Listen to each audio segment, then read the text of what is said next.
네, 안녕하세요. 오늘은 노동법, 나를 지키는 가장 확실한 무기라는 주제로 노동법 이야기를 들고 왔습니다. 저는 노무법인 한그루에서 대표 공인 노무사를 하고 있는 정구현 노무사입니다. 여러 가지 기관에서 강의를 하고 있고요. 넘어가겠습니다.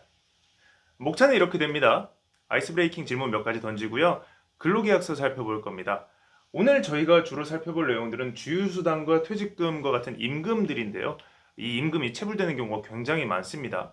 저는 오늘 주로 아르바이트를 이제 막 시작하려고 하시는 분들 혹은 이미 아르바이트를 하고 계신데 뭔가 고충이 있으신 분들 이런 분들 대상으로 강의를 진행할 예정이에요.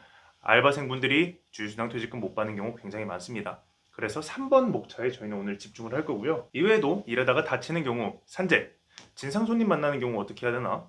직장 내 괴롭힘이나 성희롱 당하는 경우에 어떻게 해야 되나? 또 살펴보겠습니다. 마지막으로 요약 정리하고 여러분들 질문이 있으면 받고 끝내도록 할게요. 1시간 정도 진행이 될 겁니다. 네. 아이스 브레이킹 질문들인데요. 우리가 일을 하면서 그러니까 노동 현장, 산업 현장, 알바 현장에서 맞닥뜨리는 문제들이 굉장히 많습니다. 세 가지 정도 가져왔는데 하나만 볼까요? 취업수당 이슈가 있습니다.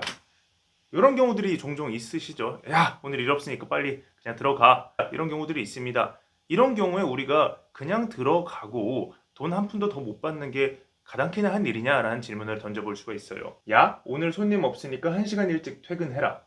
우리는 이럴 때 이렇게 답을 해야 됩니다. 네, 그럼 퇴근하겠습니다.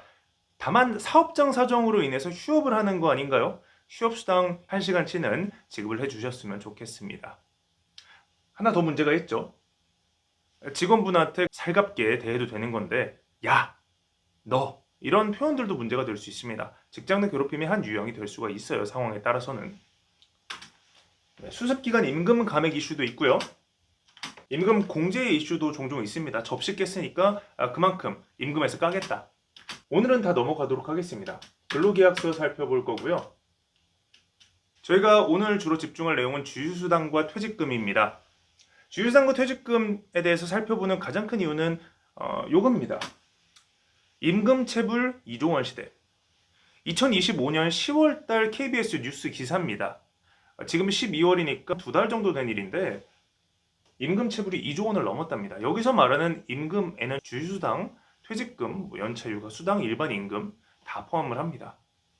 그런데 알바 같은 경우에는 주로 주휴수당과 퇴직금 체불이 많이 발생을 해요. 그러니까 저희는 그거에 집중해서 살펴보도록 하겠습니다. 원래는 뉴스 기사를 볼 생각인데 지금 저희 시연 시간은 짧아서 넘어가도록 하겠습니다. 임금체불 2조를 처음으로 넘었다. 처벌을 강화해야 된다라는 기사입니다.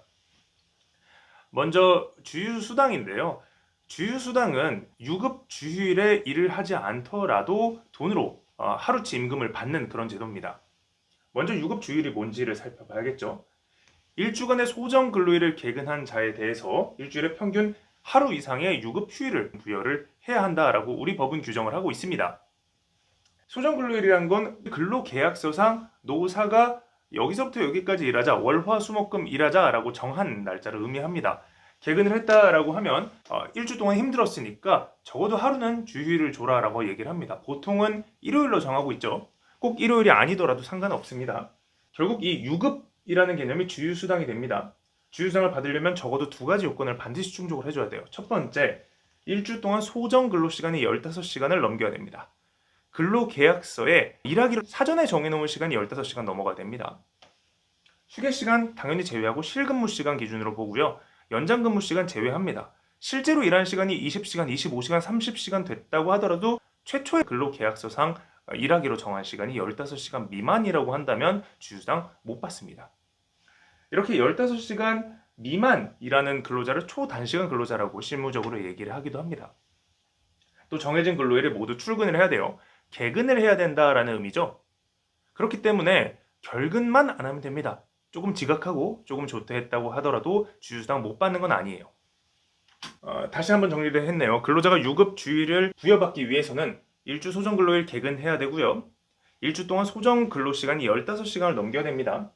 또 주휴일까지 일주간의 근로관계가 유지되어야 됩니다. 관련해서 예시들 몇 가지 살펴봤고요. 실제 강의 때 구체적으로 살펴보도록 하겠습니다. 이건 넘어가도록 할게요. 퇴직금이라는 게 있습니다. 정확히는 퇴직급여고요.